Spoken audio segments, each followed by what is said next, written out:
We're going to go ahead and call the monthly meeting of the Lake Arrowhead Community Services District to order. You follow me to the pledge of allegiance to the flag. Pledge allegiance to the flag of the United States of America and to the republic for which it stands, one nation, under God, indivisible, with liberty and justice for all. Kathleen, agenda posted. Yes, the agenda is posted on November 8th. Roll call. Vice President Boydston is absent. Director Peake. Here. Director Morris. Here. Director Reynolds is absent. President Worm. Present. Any additions or deletions to the agenda, gentlemen? No. Okay. Now next section is for public comment. Reserved for members of the public to speak on matters within our jurisdiction that are not on the agenda. It's in the best interest of the person speaking to be concise and to the point. We have a time limit of 5 minutes per individual. If there is a matter on the agenda which somebody would like to comment, we request that they wait until that matter is called, and we can entertain the comment at that point in time because it'll be more relevant. We don't have anybody here in the room, but Kathleen, I understand there's a few people who are online who might wish to comment. Yes, President Worm. Do you have any written comments? We did not receive any written. And from what I understand, some of the comments refer to or may refer to the closed session item, which is the PFAS issue. Now, that's a closed session matter which is subject to litigation. We'll be discussing it with our counsel. So the board and Catherine really can't respond to questions about the litigation, but certainly we can talk about the topic of PFAS. Yeah, well, we can certainly entertain public comment on that issue. Yeah, we'll definitely entertain public comment, but we'll do our best to try to, if we can, respond to comments in an intelligent way without commenting on the litigation directly or even indirectly.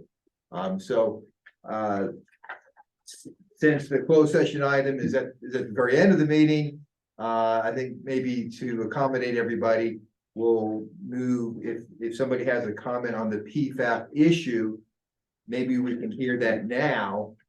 That way we can hear these matters now and not wait till the end when there may not be any benefit to that. So that being said, does any member of the public wish to comment on a matter? And please use the raise hand feature to request during the public meeting, public comment period. And then you'll be called on and you'll be recognized by the president. Okay. We have Garen.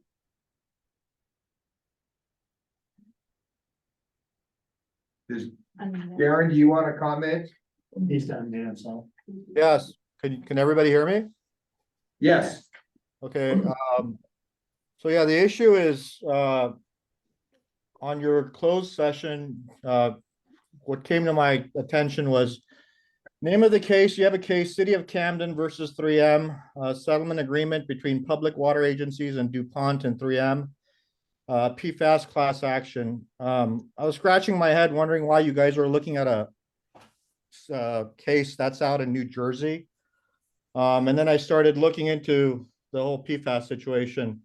So there was an article that just came out 3 days ago. EPA detected forever chemicals in the water systems serving 46 million people. Is yours on the map? So there's an EPA map that came up. I went to the map, went to Lake Arrowhead, and looked at the data that the EPA collected. So for Lake Arrowhead, our levels, they came back as testing is 200% over the safe limits.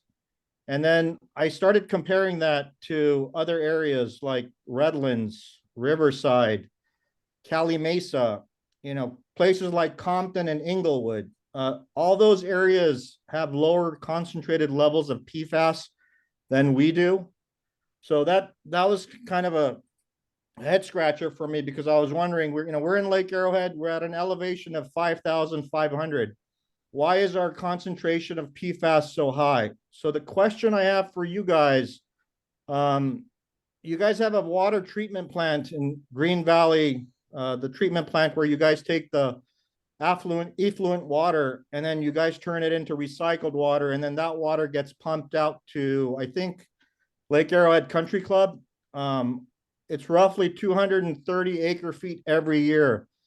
Have you guys tested the recycled water that's going out there and watering the grass and going into the ground to see what the concentration of PFAS is? Because it appears that, there's no manufacturing up in Lake Arrowhead. There's nothing that, you could point your finger to. Have you guys tested the water that's going into the grass and into the dirt, and to see what the concentration of PFAS is? And if that hasn't happened, do you guys have any idea of where the 200% concentration of PFAS is coming from in Lake Arrowhead? Thank you so much for your time. Thank you for your question. Catherine, can you respond to that? I can. We, just started testing for PFAS. This is a new emerging concern. And when we saw that we did have some positive detection, we started testing others, all of our different supplies, and we found that, well, we're just now learning that the lake actually has more of this chemical in it than the groundwater, which we have no idea. We can guess where it's coming from, but the 200% number is a little bit misleading because that map, what it showed is one test over the limit. And when you say safe limit, other organizations are creating what the limit should be instead of utilizing what's, it's like I said, it's brand new. And we only just this year received what the maximum limits are supposed to be. So we tested Grass Valley Lake. It's much lower than Lake Arrowhead. So it's, like I said, we're looking into it. This chemical is everywhere. It's found in rainwater. And we were also very surprised. We don't have any industry like you mentioned. And so we tested different tributaries. Some tributaries are higher than others. And it could be, these chemicals are found in firefighting foam. They're found in clothing, fabrics, carpets, maybe boat sealant and boat finishes. So we're just now beginning to look, and we did consider recycled water as well, but it looks like it's the source is really in the lake. But this is trace amounts. I mean, we're talking trillion part per trillion, like trace amounts in the lake. Yes. The highest one we had was 16 parts per trillion. And the good news is that's the raw water. The good news is that our treatment does actually remove some of it, and most of the finished water that we send is below the maximum levels. So we'll be looking at treatment as well, but I saw that map myself, and that was a little misleading because we have to have a year of testing before we figure out what our levels actually are, and they're averaged, and that this was one sample that came back and over a limit that isn't the EPA limits. So, I mean, our water comes from rain. So the only possible source of PFAS is from rainwater, and we don't have much control over what rains on us. Did you say the limit is over the EPA limit or not over the EPA limit? We had one level that was just over the EPA limit, but like I said, you have to average them, and right now the average is within the limit, but we have a lot more testing to do before it's actually determined what the limit is. At the same time, we are looking at treatment options, and so we're, I think nobody really knows what the safe limit is, and so the EPA in California are erring on the side of caution and have made this a very low. I mean, the laboratory can only get down to 4 parts per trillion. Right now. So they can't even detect lower than that. I mean, they've gotten it down so low. And so the goal for them is, since nobody really knows how much is okay, because it supposedly builds up, They've, the goal is gonna be 0, basically. When did this hit our radar? Like, when did this? become something? June. Okay, so it's really new. so just, So, President, we're, Darren would like to, I guess, continue his comment. Yes. Oh, sure, of course, yeah, we were, okay, go ahead. so anything over 4 parts per trillion is considered toxic. We're at 28 parts per trillion, so that's why where that 200% is coming in. It's carcinogenic. My specific question is, have you guys trusted the recycled water that's coming out of your Green Valley plant that's watering the golf course? Have you guys tested that for PFAS? Because we have 3 sources of water for LACSD, as you guys know. It's Silver Lake, it's Lake Arrowhead, and it's the aquifers that we have. So I don't think the rainwater is bringing the PFAS, and we don't have manufacturing around Lake Arrowhead. And when places like Compton and Inglewood have lower levels than Lake Arrowhead, somehow the PFAS is ending up at an elevation of 5,500. Compton and Inglewood they're at elevation of 50, so they're at the bottom. So is Riverside, San Bernardino City. So have you guys tested the recycled water that's coming out of Green Valley Lake? And if you haven't, do you think it makes sense to test that water? We will test that recycled water, but if we don't have any results at this time. Yeah, because PFAS, the highest concentration of PFAS is found in sewage water. It's everything from laundry detergent to soaps, cleaning detergents, everything goes into the sewer. So when you test the sewer water, the highest concentration of these chemicals are found in sewage water. So if that water is going to the treatment plant, you guys are treating it, the PFAS is somehow staying in there. It's going out to the country club, going through the grass, into the dirt, and then back into the lake and into our aquifers. So that would make a logical sense of where, maybe where it's coming from. I'm sorry to interrupt you, but as I mentioned, we tested Grass Valley Lake and the groundwater in the Grass Valley Basin, and they are all lower than raw water from Lake Arrowhead.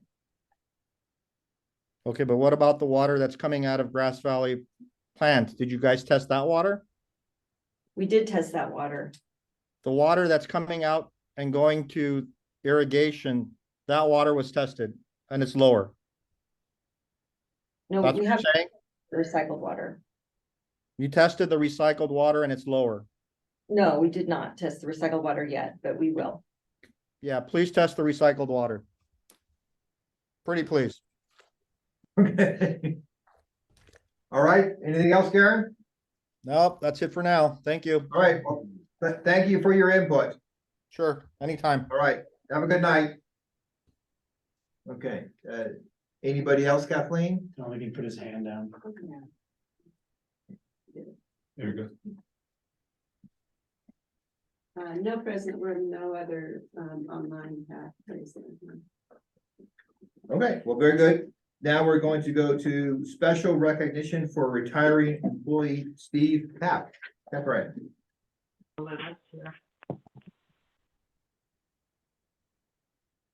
This is not an easy day.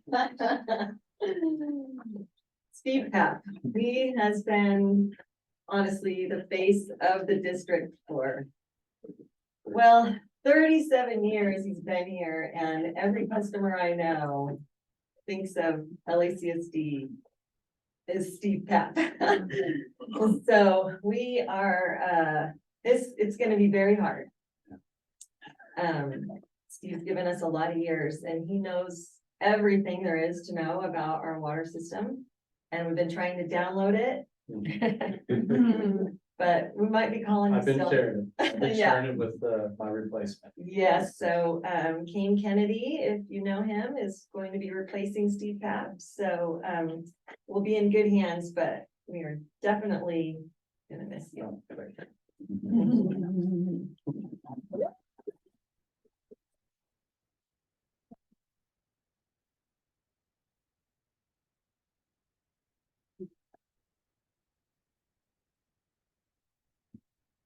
Thank you. Well, I would just add additionally, a little bit about Steve. Again, most of the community knows Steve, but, one thing they don't know about him as far as the district goes is how influential and he's been in the training of our staff. Basically, everybody outside of the admin office was trained by Steve. And we're talking about the treatment plants, mechanical maintenance, field operations. Steve had a hand in training every single one of us, and he's awesome at that role. We're gonna greatly miss that. It's gonna be very hard to duplicate, but he's left his mark on everybody, and he'll be greatly missed. And yeah, thanks. We're gonna miss you.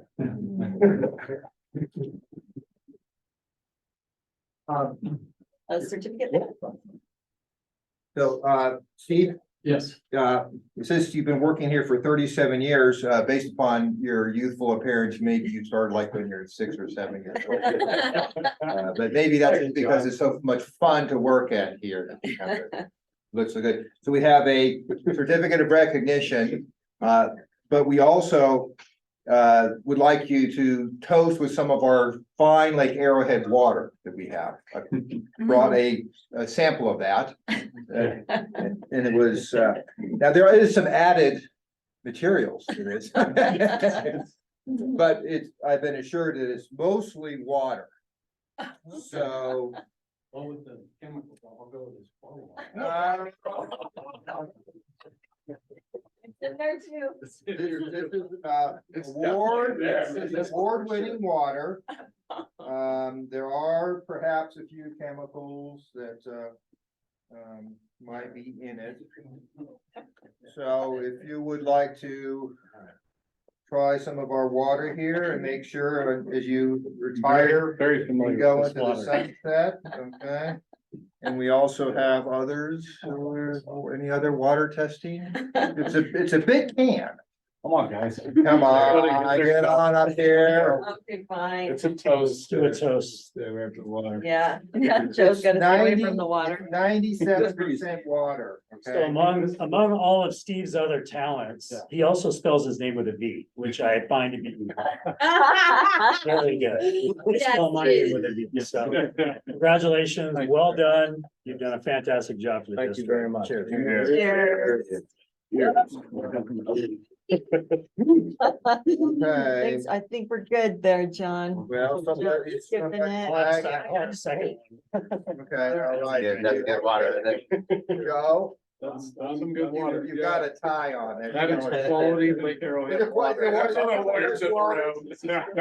This is the best water. This is the best one. Right now. I saw that too. Congrats. We're good. And the certificate? Certificate, there's a little bit, dry it off. Yeah, well, thank you very much. And I have to say, I want to thank the board. And I'm looking at all those pictures over there, and I've served under all of those directors. So how would you rate them?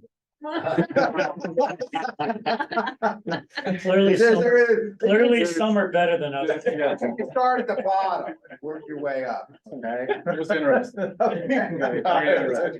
It's interesting. Nice A to see. lot of good people there. Thank you, Catherine. My manager, my co-supervisors, I mean, it's been a ride. It's been a great ride. I started basically as a teenager at 18 and a half years old. And here I am 56, so I've enjoyed it. It's a great place to work. Catherine, thank you very much. Working under Catherine, the district's in great hands with Catherine, all the managers, supervisors and staff. So thank you very much. Thank you for. Here, take one with you. A little more Okay, water. there we go. It's water, just for the ride. Hydrate. Quality water. Can't let it go to waste. Don, Thank you very much. All right, thank you. Steve. Thank you, Steve. Okay. Following that, we have the consent calendar. Not routine and non-controversial, act on at one time unless one of the items wants to be withdrawn by one of the directors. Any items you'd like to withdraw? No. No. The items on the consent calendar are approval of minutes and accepting the well at Lake Arrowhead Country Club, well number 1. Have a motion? Public comment. Oh, public comment, I'm sorry. No present. Okay. I'll move approval of the consent calendar. Second. Voice vote? All in favor? Aye. Okay, very good. That consent calendar is accepted. Next is information items, engineers report, capital improvement. Gus. Thank you, Mr. President. Good evening, members of the board. So this is an informational item. It's our update on our projects that are currently going on. Included in this report is a spreadsheet with our projects listed on there and their current status as of November 3rd. So I'll kind of touch on the ones that are going on, but as before, if there's one that you are interested in, have any questions that I don't speak on, you can feel free to ask me any questions. So with the courtyard starting, I believe that is the next item on the agenda, so I'll hold off on that. There'll be an update coming on that. The next project I want to touch on is the dam vault, the upsize that actually was finished yesterday. And I just want to give thanks to, actually Steve was out there and took it on himself to do one last project. So yeah, that project, it was a lot of help from a lot of departments. Field operations was out there, which helped a lot. They actually helped do a hot tap and kind of relieve us from having to mess with those old valves and you know, prevent any spillage or anything like that. So I appreciate their help on that. Operations at Grass Valley, just the effort they took to hold, they basically prepared and hold flow so we could allow us to work there. They held it for a little longer than what was expected. It was a long night, but yeah, they were able to hold flow, allow us to do that connection. So the connection was successfully made. There's no longer a bottleneck. All that is there. Just what's remaining is just site cleanup. So, you know, barring, that should go within the next 2 days here. We should be out of there complete and done. The next one would be the slip lining. That is the ongoing project we have on the lake main out by North Bay. That the slip lining is all complete. What's left is just the manhole rehabilitation. That is about 80% complete. So you probably will see that wrapping up sometime next week. And that'll be that project. The other ones was Edgewater Village Cove. That is complete. We just I haven't received the final progress payment from them, so it's kind of just some admin work that needs to be done, but that one is complete as well. Line is operational. Manhole inflow reduction, 2022, same thing. Project is complete. I'm just waiting for the final progress payment and kind of hash out the final admin stuff for that. Our manhole rating for 2023, that one is completed as well. Same thing, just the final touches, progress payments, stuff like that. The manhole rehab, which was completed yesterday, actually. Successful full testing and park testing on those manholes, so everything passed. So unless there's some punch list items, which I don't really see, that one is going to be complete as well.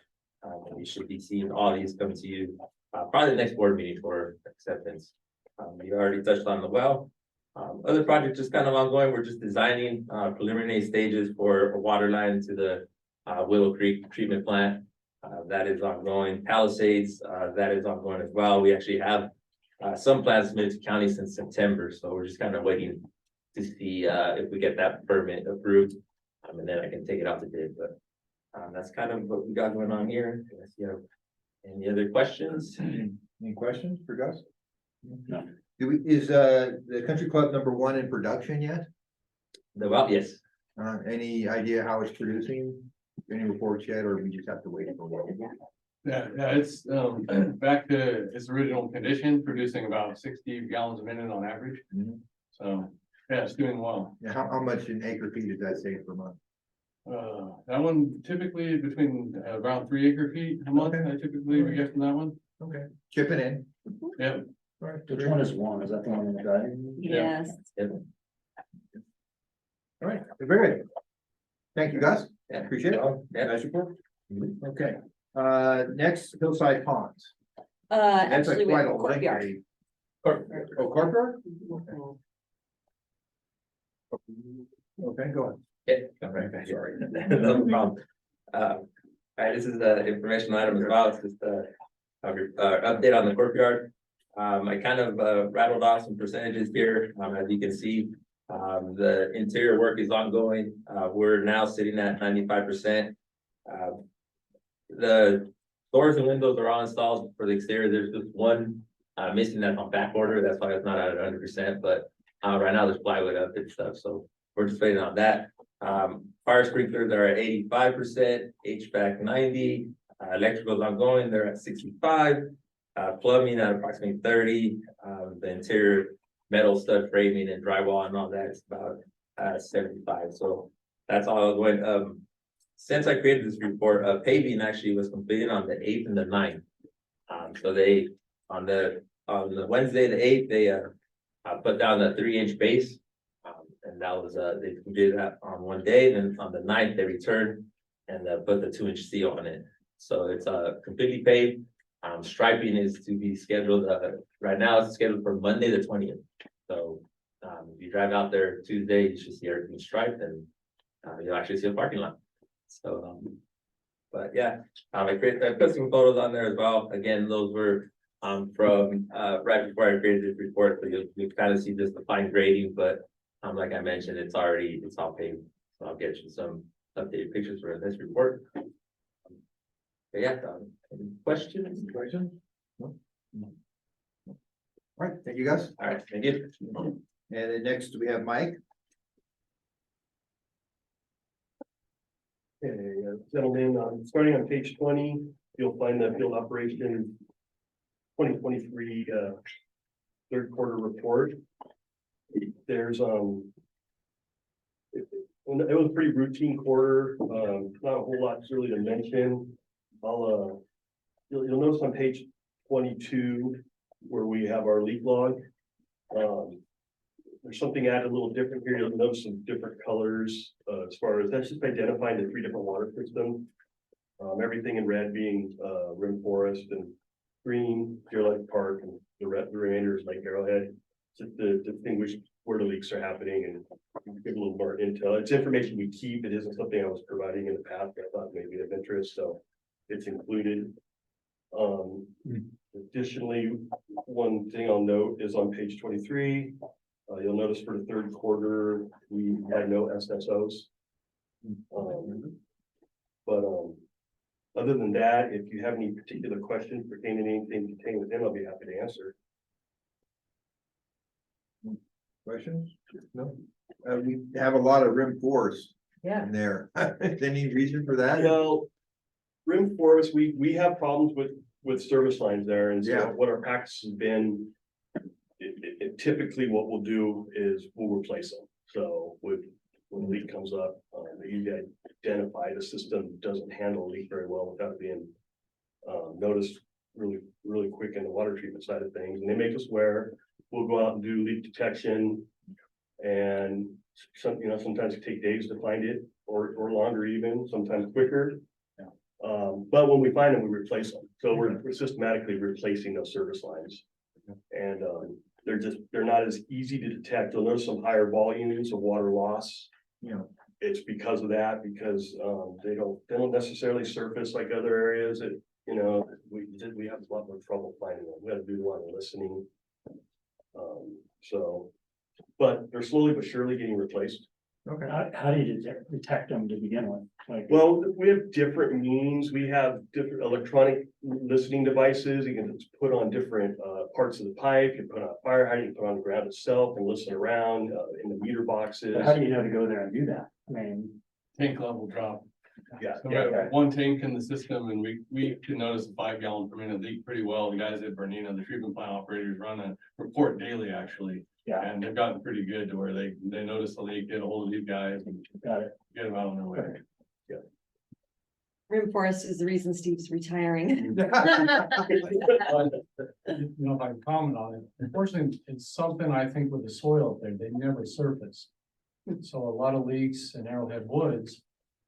We get a call where the water's surfacing running, but in Rim Forest, they just don't seem to surface. So And then by the time that the leak's created to where the tank's dropping, then we're going to each service. And we have to listen on each one to identify it.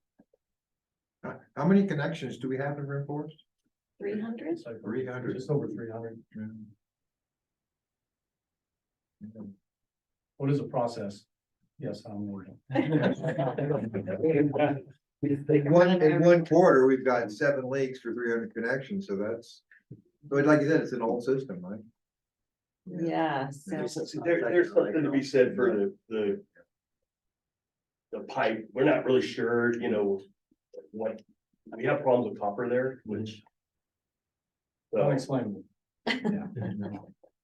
it's unique to Rainforest because it's not necessarily what we see in Lake Arrowhead and other areas of the system. And I mean, unfortunately for Rainforest, which is a small system, all these charges get pushed back onto them, right? Yes, that's true. Yeah. Okay. All right, any other questions for Mike? Or Steve? Do I shot at him? I will say, I think the service that we get for Rainforest compared to what they used. to Yeah, do, I yeah, think, yeah. They wouldn't got this kind of thing before. yeah, because they were coming from Big Bear and you know, things could probably run for days, so. Yeah. That's been notified, we're on. What is the size? It says size. What is that? Is that the size of the pipe? Oh, yeah, we're keeping track of the size of the pipe. So there's a 6-inch steel pipe up there? That would be indicative of a main. Anything basically 2-inch or under, in most cases, in service lines. You'll see it indicated off to the left there. Okay, thank you. All right, next we have HR, Natalie. Thank you, President Warren, members of the board.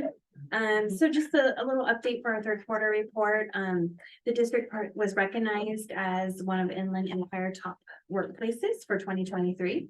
And basically staff participated in an anonymous survey, and the award is based solely only on their feedback for this award.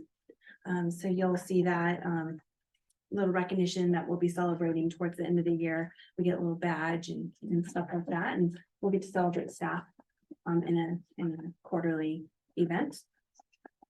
Also, the staff are the district's fully staffed. Like we've mentioned, we have some retirements, so we're just doing our best to do some cross-training, mentoring our staff to mitigate any potential risk of losing that knowledge. Also, I put on here some new laws, employment legislations. I saw that, That's coming up for 2024, so we're prepared for that. I mean, I'm kind of looking at this anti-retaliation act. I mean, I can see that really tend to cause some problems. So Yeah. we're aware of it and Okay, that's why we. Let's see, what else? Employee benefits and wellness. In 2023, we had an aggressive rate reduction for our medical benefits. Now we're back to pre-pandemic kind of days. So we did have an increase of 12%, still a little bit lower than trend. Trend's about 14 to 16% rate increase for our PPO funds. HMO, we had a 5.48 and Kaiser HMO about a 10% increase in our medical benefits. So you'll see that, and that's just due to people utilizing benefits again, due to some inflation and cost pressures within medical providers and hospitals and stuff. For our 2024 benefits, we're still with Aqua JPIA. They added some enhanced benefits. We had a kind of a carve out for our medical prescriptions, and they're moving it back under Anthem, which will save money for our medical rates. Also, hopefully it will help for the staff to have a better experience with medical prescriptions. We have had a few things like that where I've had to jump in and help. They've also added a health guide, Anthem, kind of a concierge team that will help our staff with medical benefits, say they have claims issues or anything like that. Additional, they have the Carum Health optional surgery benefit. So say somebody needed to go in for a certain type of surgery, they can get a second opinion very easily with this benefit if that surgery is needed. Any questions? Questions, comments? Thank you, Natalie. Okay. Well, one thing I thought was very positive is looking at our average tenure over 10 years, you know, that's impressive. Of course, with Steve leaving, that'll probably go down about 3 or 4. We need to retain that tenure. Yeah, all right, Matt. Knowledge. Thank you, Mr. President, members of the board. This is my usual information item that gives an update on water delivered in 23. So through 10 months of this year, consumption's down about 6% when compared to 22. Lake draw, we're down quite a bit. We're on pace for barring anything unforeseen to end at around 1,000 acre feet of lake draw or possibly less of our 1,566 limit. Last year, we were at 1,051 acre feet, so less lake draw this year. Wells to the system, we've been doing really well. The water operations guys have been doing a really good job on trying to maximize the groundwater. And so right now we have about 195 acre feet. I was looking back and the highest we've extracted that I could find was in 2012, 225 acre feet. So we're rivaling that. It's nice to get well 1 back, but I do have unfortunate news. We just lost well 5, which is our biggest producer. Shortly after a couple of power outages last week. Basically, it appears the motor's been fried. We were hoping it was something more minor like a VFD, which would be kind of serve as a breaker that would save the pump and motor. But what I can share is that pump and motor has lasted 10 years, almost exactly. The invoice we looked at was November of 2013 when that last pump and motor was replaced, and that's our highest producing well. So unfortunately, that's down. But just to give you a perspective, so we're talking about well 1 that probably averages 3 acre feet a month. Well 5 that we just lost is somewhere 8 acre feet a month. So that might hurt us just at the going into the end of the year. So I don't know if we'll break our record of 225 acre feet. But just wanted to share that with you guys because we'll probably be coming to you at some point, need to go out to bid and replace the pump and motor. Which well is that, Matt? That is the one, It's on 16 on the back of fairway. okay. On the right hand side. 116. Yeah. Matt, is it, maybe this is. Wow. I didn't know that was such a big producer. It is our biggest one, and it doesn't even look like it's just this unassuming well back there. Is this considered an emergency where we don't have to go through the normal bidding process and we can get this addressed quickly, or do we still have to put it out to bid? Good question. Probably not an emergency, I guess. I can talk with Matt and Catherine about that. Probably not. I mean, because we have enough supply, but We'll get moving on it as quickly as we yeah, can. we'll get It was good to take a look. this all over it. Well, it's just a matter of we should. It's gonna have to be replaced, so we might. Yeah, and if we can get it done, you know, this spring, that'd be good before fall season starts again. And then, any questions, comment, others, questions? And maybe sometime in January, February, we could get like a report back at 2019, 2019. comparing 2023 to 2019, Okay. so we can, the pre-virus. Okay. And I'll just separately add, the Arrowhead Country Club notified us this past weekend, they're done taking deliveries of recycled water for the season. So we ended we only delivered them, the end of October was 153 acre feet, so I didn't add up what we had delivered since then, but much less than last year's 215 acre feet and what we typically average, you know, anywhere between 215 and 250. So they took less water, but again, that's because of the big spring we had and everything started kind of a month later and they didn't take delivery of water, I believe, until June, so. Yeah.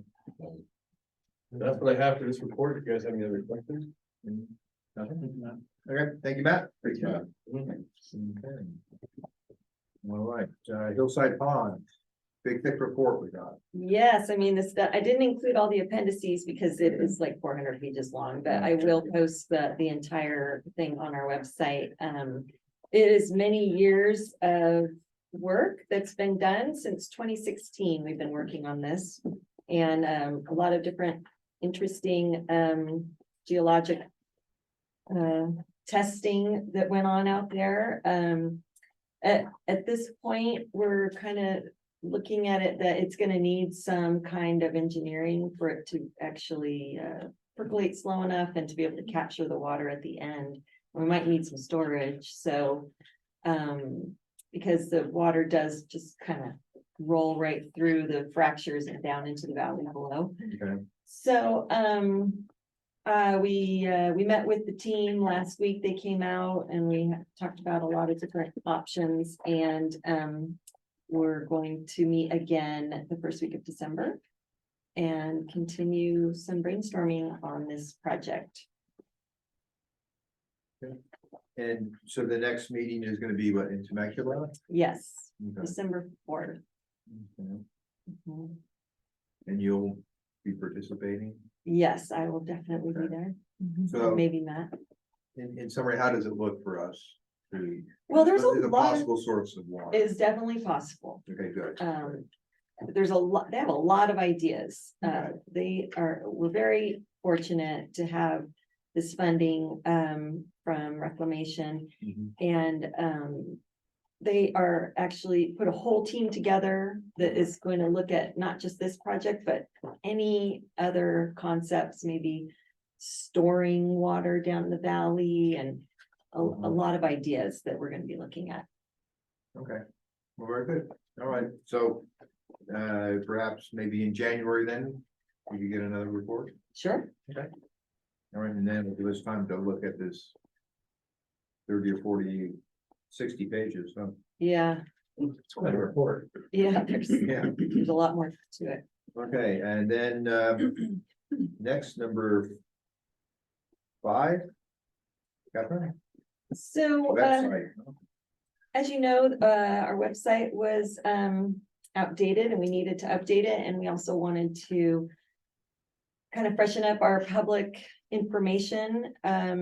So instead of, we wanted a message that was a little bit more timeless, wasn't necessarily drought or Yeah. wet years. We also wanted something that would be good for just to, as a good reflection of the district, and to make kind of an emotional tie to the water. So instead of the stick, it's more the carrot, where when we treat our own water precious, then it naturally is conserved. So anyway, we have a little video. I think Kathleen, do you have that? That we produced that is going to be kind of the central message. A wise man once said, "The mountains are calling and I must go. Nature's peace will flow into you. The sunshine flows into trees." Nestled within the California mountains of San Bernardino, tucked high away above busy city life, is a very special place. Lake Arrowhead. Here, water is our way of life. Rode from underneath the lake, over mountainous terrain, through hills and valleys. The water is then collected and refined, further purifying and recycling the water, then sent all over the community.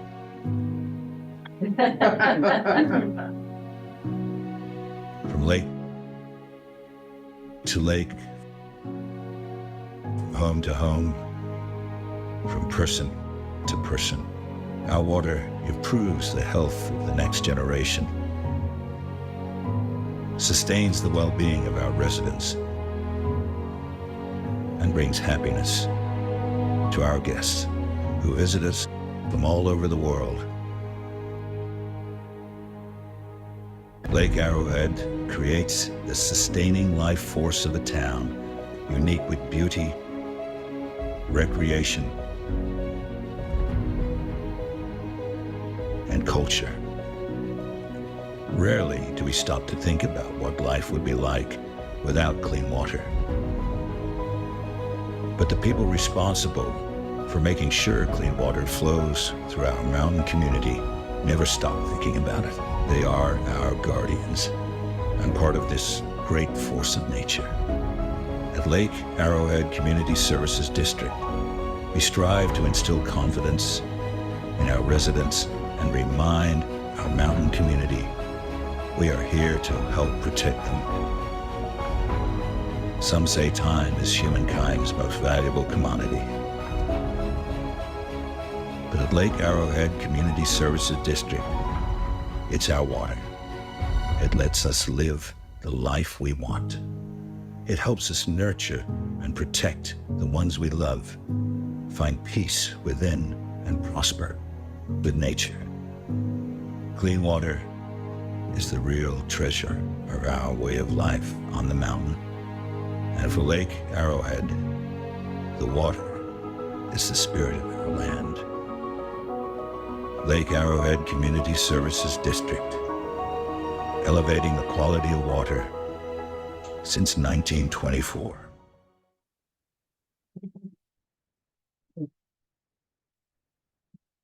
So it's narrated by Robert Taylor, who is the actor who portrayed Sheriff Longmire. You ever watched that show? Yeah. Yeah, we were very fortunate he did that complimentary during the SAG strike. So anyway, so there's a picture in here too of the new website, and we should have that out before the next board meeting. I think the new website will be launched. Yeah, very good. Very good. Impressive. Got a good voice. General manager's report?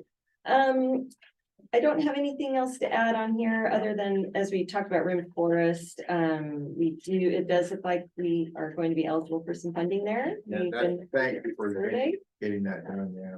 Yeah, so hopefully we'll be able to fix all those leaks. Right, and keep those, yeah, I mean, provide good service for them. Yeah. Exactly. Okay. All right, very good, okay, action, any other questions for Catherine? Okay. Action items, comprehensive financial report, John.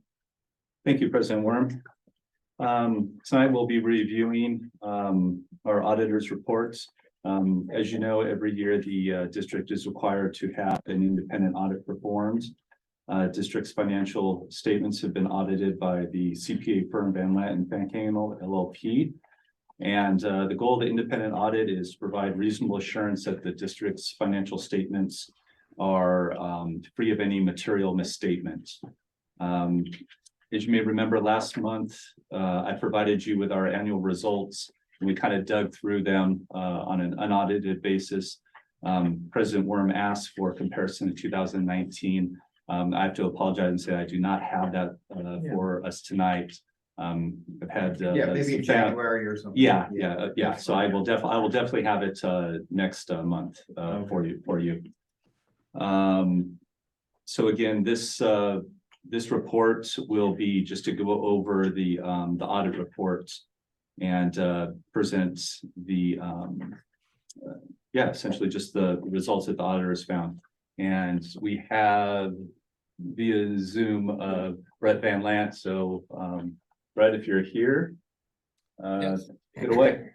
Okay, thank you. Good evening. My name is Brett Van Lant, partner with Van Lant and Fancanel. We conducted the audit for the fiscal year ended June 30, 2023. I have a short presentation just to really go over the audit reports that were issued as part of our audit. At any time, please feel free to ask questions as I go through them. So next slide, please. So there was several reports that were issued. The audit report on the financial statements, there's an internal control report, and a letter to the board that's required by our standards, and also an agreed upon procedures report on the calculation of the district's appropriations limit. Next slide.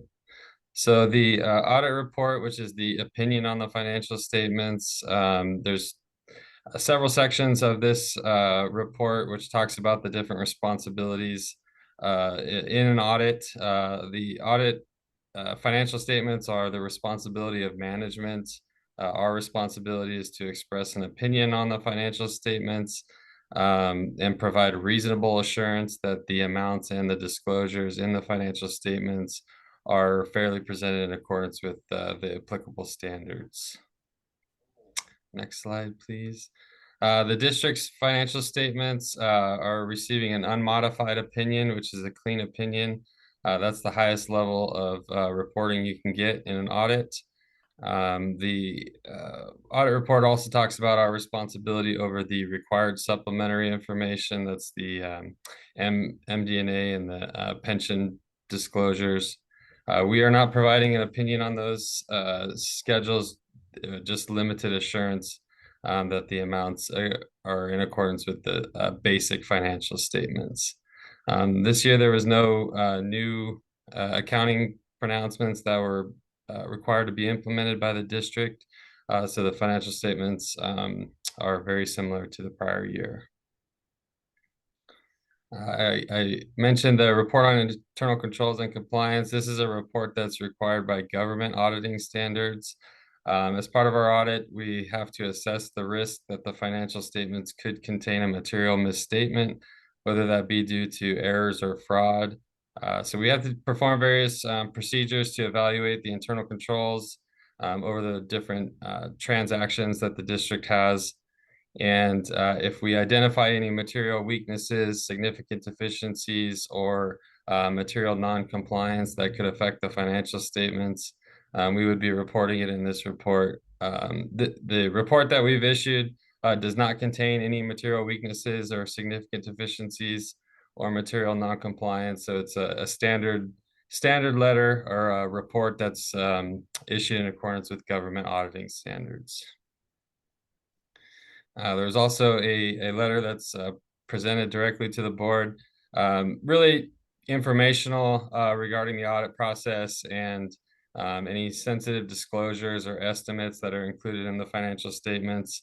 If we had any difficulties or disagreements with management, it would be included in that letter. It's a letter that's required by our audit standards to have a direct communication with the board.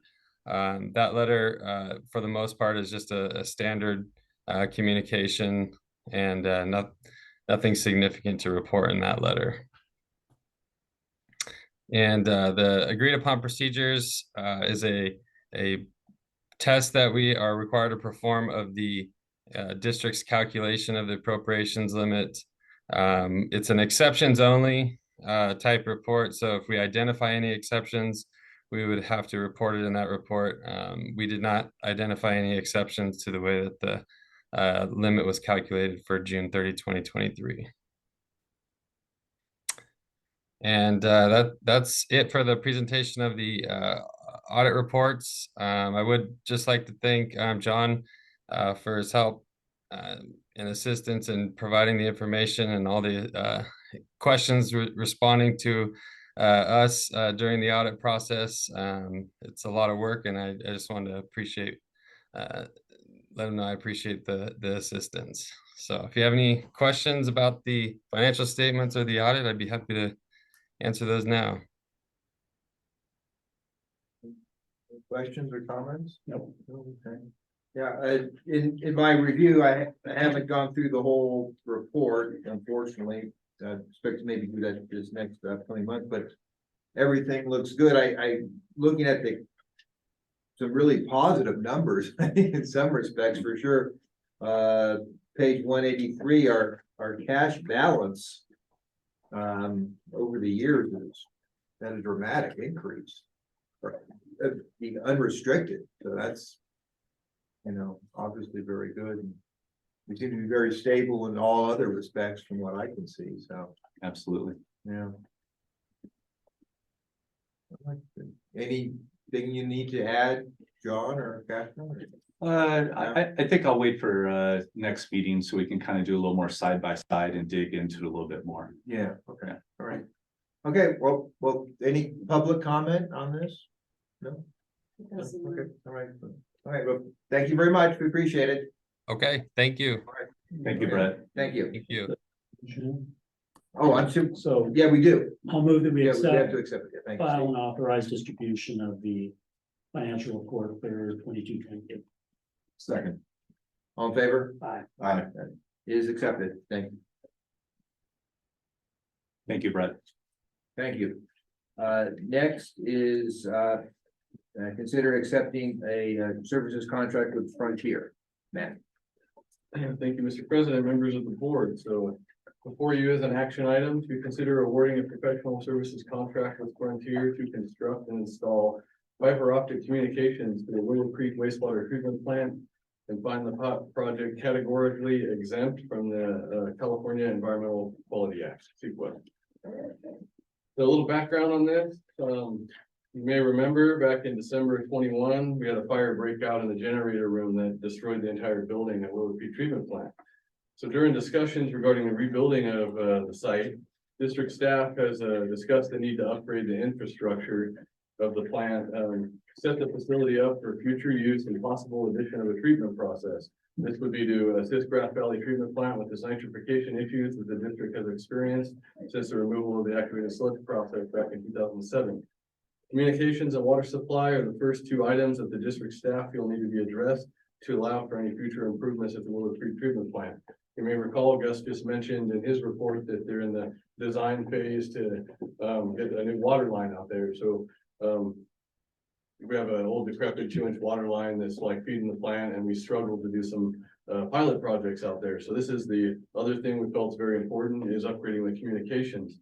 And let me get back to where I was. Current communications are not very good to and from the Willow Creek plant, and staff rely upon the district's 900 megahertz radio network. And the remote location of this facility makes that a challenge for the radio communications.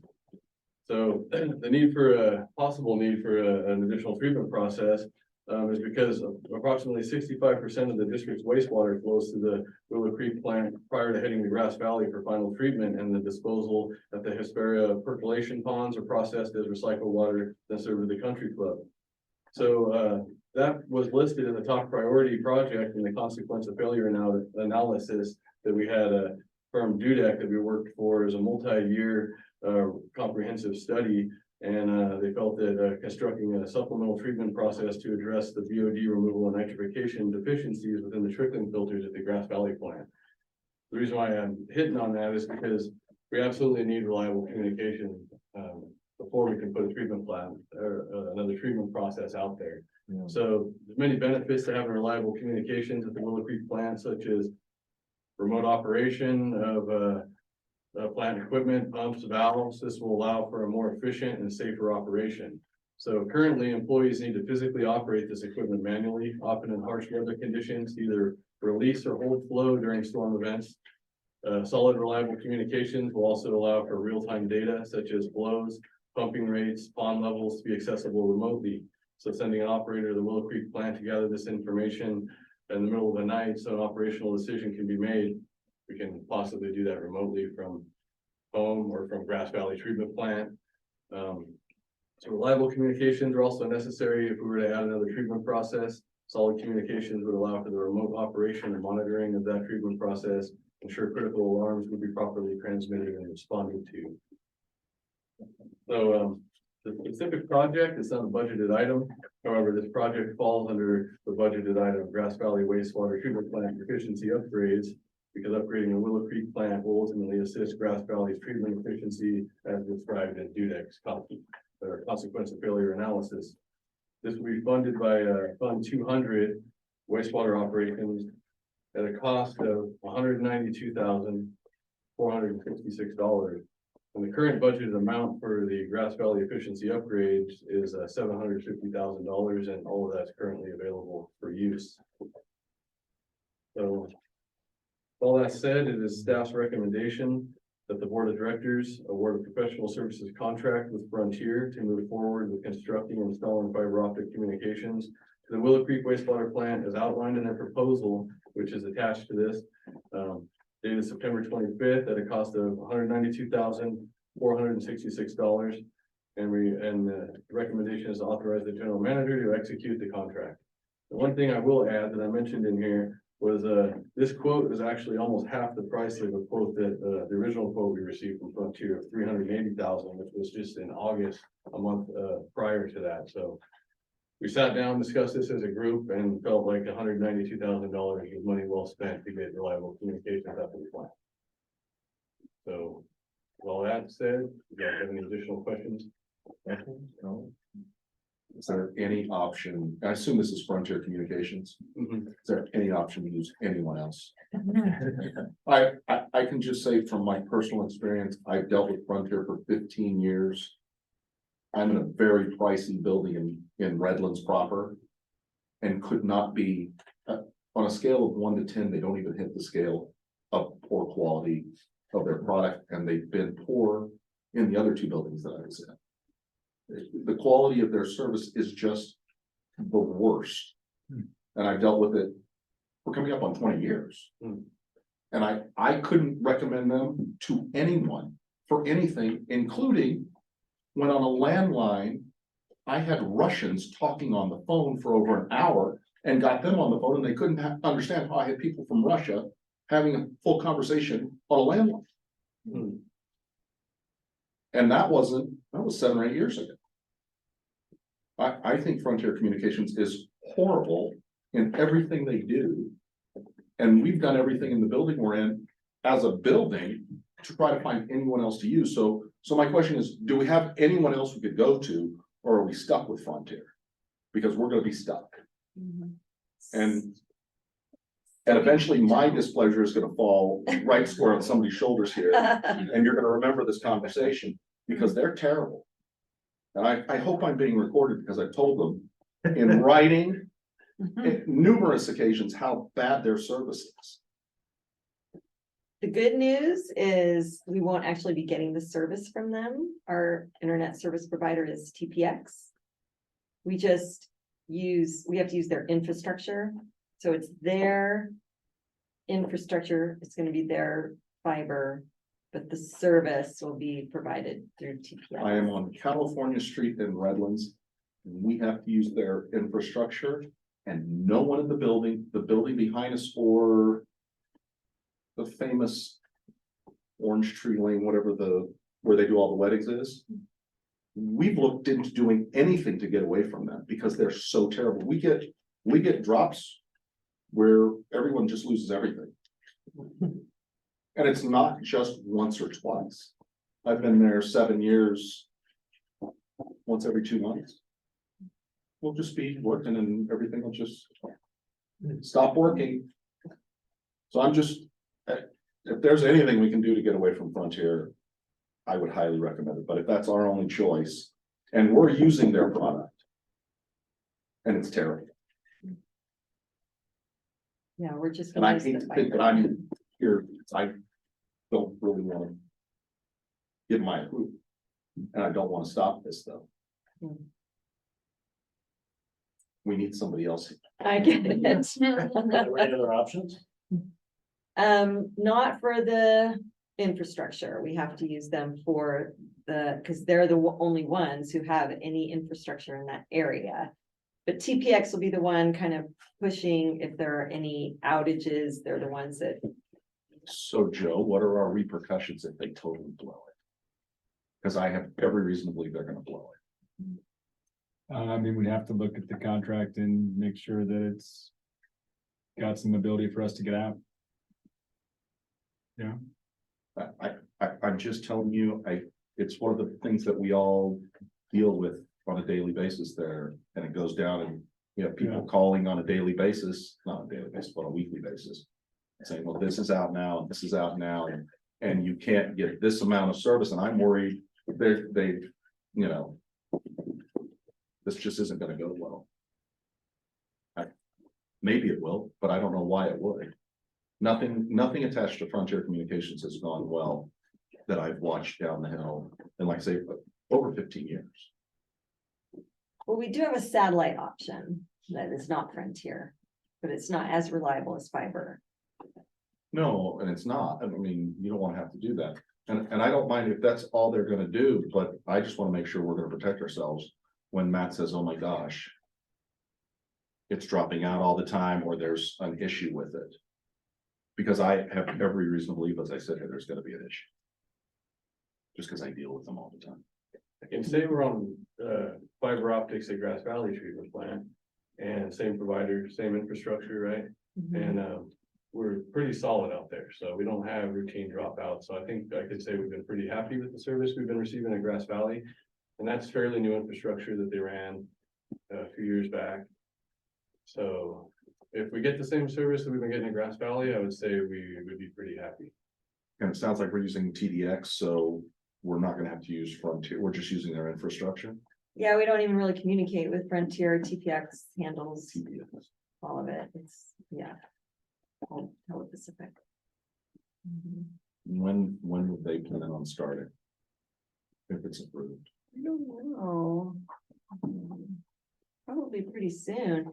I mean, I think one of the reasons we got a better price was they're in the area right now, pulling fiber everywhere. I don't know if you noticed them, but they've been extending fiber all around Lake Arrowhead. Yeah, weather drop in 2 months. I think they realized they could use existing conduit. So instead of going overhead, because you can see in their in the scope of work, they talk about going from different manholes. So they're able to go underground. So despite Robert's comments, I will move that we approve the project as presented by Matt. Second, enthusiastic second, please. A lot of, I suppose I will second it since Joe says we can deal with them accordingly. I will have Joe look at yeah, them before we do it. Matt, I do have a question. We got a budget of 750,000 for efficiency upgrades. Is there anything else that we're looking at doing, or is this not gonna impact any other critical project? We don't have anything specific on alright. tap. We have the water line that's going in, that we're planning for right now. Right, okay, but the $750,000 budget is adequate for. Yeah, we're looking at different treatment options out there. I mean, I think this is a necessary project. I mean, yeah, we have guys who have to stay the night out there because. Well, if it's we're gonna all put manual. the hillside ponds out there, we need some information. And I want it clear, I agree that the project is very important. Just. I totally understand. I do not like how you're providing feeling right that. now. I get it. understood, yeah. Public comment? No public comment. All right, all in favor? Aye. Aye. I begrudgingly. Right, with Roberts and yours. Thank you. Please write reluctant aye. We'll be reviewing this and Okay, the Joe'll be like 2 or 3 years from now. I told you so. Contract is approved, okay. Next, Matt. Right. Buy two more vehicles, what are we looking at? Yeah, thank you, Mr. President, we're on the board, for another action item here, to consider approving the purchase of 2 new fleet vehicles and consider declaration of 2 fleet vehicles as surplus equipment and plan for the disposal of surplus equipment. So this one's a little different than typical fleet purchases that we typically bring to you guys. This is because of a recall is what kind of put this on the front burner. And I'll explain a little bit about that right now. So unit 89 and 90 are both 2017 Chevrolet Traverses. They're an SUV type vehicle. They're 6 years old. The water operations Traverse has limited miles, 27,000 miles, with a trade-in Kelly Blue Book value of 14,500 to 16,700. And the wastewater operations Traverse has about double the miles, 58,000. They do multiple trips down to the lab, down the hill on the weekends. So that's the reason for the mileage difference in the two, and the Blue Book value for that one's 12,000 to 14,500. So the recommendation to replace these vehicles comes from a recall issued on May 10th, 2023, stating that the airbags may be defective on these vehicles. So let me read you the actual exact verbiage from the important safety recall that we got from them. says, in these vehicles, the front driver airbag inflator may contain a supplier manufacturing defect that may result in inflator rupture during deployment. An inflator rupture may cause metal fragments to pass through the airbag and into the vehicle interior, which may result in injury or death to vehicle occupants. Kind of turns the vehicle into a claymore. That's what the guys joke around about at work, so. I can assure you the vehicles have not been driven since this, recall, and unfortunately, there's no fix in place for this recall. Parts to repair, it says right here, parts to repair your vehicle are not currently available. And so we called again today, there's still no remedy available. Micah O'Connell kind of head this up because one of the vehicles impacts his department. And he got no help. He ended up filing a complaint with GM, Better Business Bureau, and the NHTSA. And that's where we're at. They basically said, sorry, we can't help you. There's a battle between GM and airbag manufacturer on who's exactly responsible for this and who's gonna pay for it. So that's the recall itself right there. And so the district hasn't driven these vehicles since learning about the recall because of safety and liability concerns. This has created vehicle shortage for two departments, that would be water ops and wastewater ops. And so we'd like to replace these vehicles with quarter-ton pickups and send the Traverses to auction.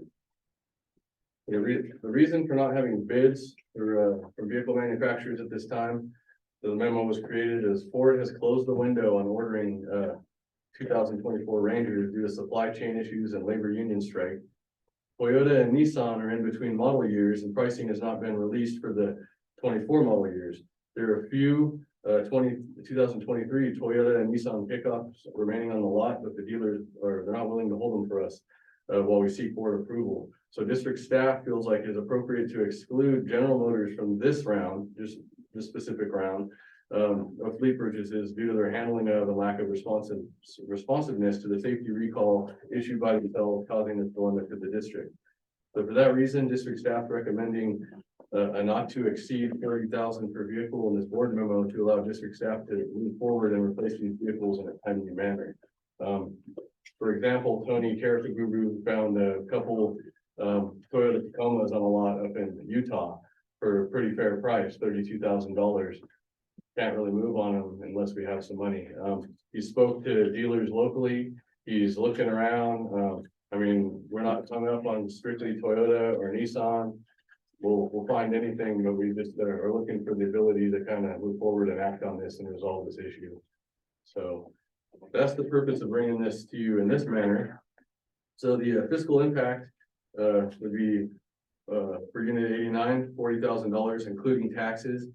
This vehicle is not a budgeted item. It'll be charged to the 200 wastewater fund. However, this vehicle is tentatively scheduled to be replaced in the 2027-28. So we kind of budgeted $60,000 because I believe we paid something close to that for them. I'm not really quite sure, but the blue book value would be 12,000 to 14,500. So that would come back. And same thing for the other vehicle. The fiscal impact would be $40,000, including taxes. And it's not budgeted at the moment. However, it's scheduled to be replaced in 26-27 for $60,000. And Kelly Blue Book for that's 14,500 to 16,700. And that was just to give us an idea of what we might get in auction value. So the funds received from the above mentioned fleet vehicle sale will be placed into the applicable funds. So with that, if you guys have any questions? What are we driving now instead of the Traverse? Not. Walking or what? Riding a bike? No, we either have to double up or we have someone hanging around the treatment plant. We did acquire a utility cart. We don't like to call it a golf cart, there's no golf in it, but we take that from Bernina down to the country club and the guys do well checks on that. We'll do sampling on the wells. Guys stay busy, but it is a problem on Wednesdays is when we have everybody there. So it's really a problem for one day a week, sometimes multiple days, just depending on what's going on. But Is that utility cart street legal? it is, yeah.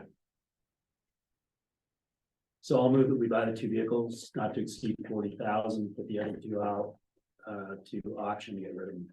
And unlike Frontier Communications, Toyota makes an excellent product. So and if you can remember though, if you get them out of state, you have to bring them in state, they'll pay out of state fees. It'll be Right. more expensive here, but don't get double dipped if you buy them out of state. Yeah. And I know all about that litigation. There's a big federal case that's been consolidated for the whole United States, somewhere back east. I mean, is it On a possible GM. that we could pick any money up from? something like No, because we're not consumers.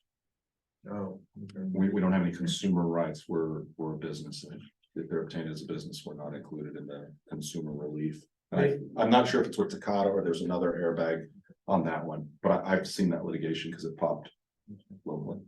I mean, if we could get something for 32 or 35,000, that's not too bad, because we're getting a nice price on the used ones. If we run into a problem though, where we get it and we have to have it transported in, will you be able to, let's say it's 38 and then we wind up having to pay taxes and reg here and then transport and it goes over 40, can you set that aside and approve that?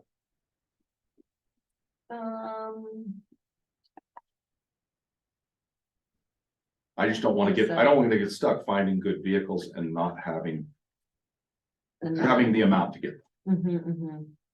And 32 sounds great, but by the time they get here with taxes and everything, they're going to be more, We want to authorize a higher amount.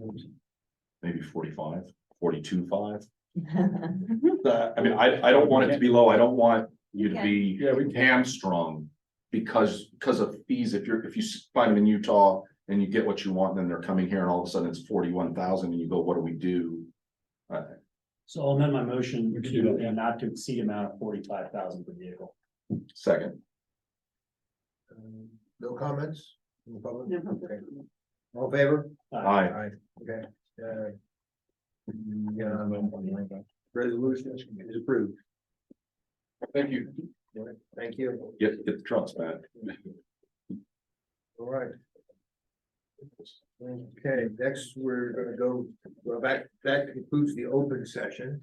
We're gonna go to closed session and then we'll come back to, Board member meetings. I'm sorry. Board member meetings, board Oh, member board comments, member yeah. meetings. Well, now, I've been doing this for a few years now and I don't. Well, you were gonna report out. Well, I did have, that was me, I had a meeting.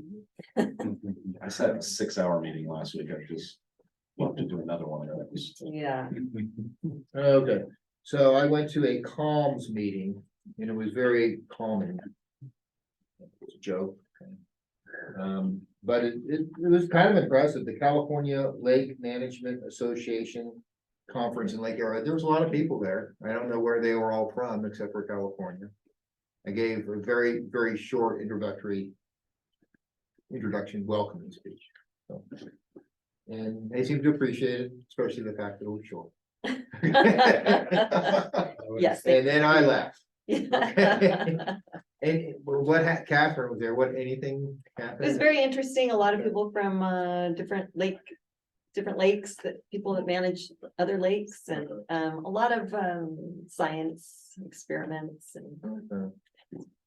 I got invited back next year. I'm surprised. Yes, thank you for Lake doing that. Tahoe, could be some skiing. Oh, yeah, they're talking. Yeah. All right. So, any board member comments? Nothing. Good. All right. Now we're gonna go into closed session. Okay. Okay. We have Joe. Yeah, and before we go into closed session, I'll just state that we're going into closed session for one item on the agenda, which is the case that is listed. And I will state that it is a class action lawsuit that has implications for every water provider in the country. Just to provide a little context, it sounded like Mr. Vartanian looked it up and knew something about it as well, but I just wanted to make that clear. It's applicable to all water agencies. We'll go to closed session right now. All right, and then we'll come back. If there's any reportable item, action, we'll come back. Correct. Okay, thanks for attending. Thank you, guys. Thanks, guys. Thanks. Good work.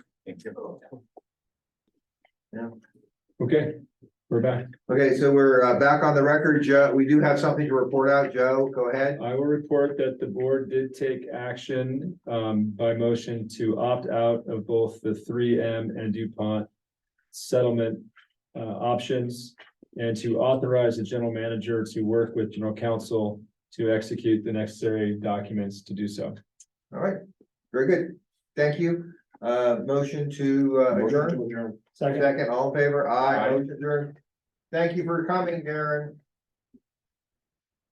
Okay, guys. Right.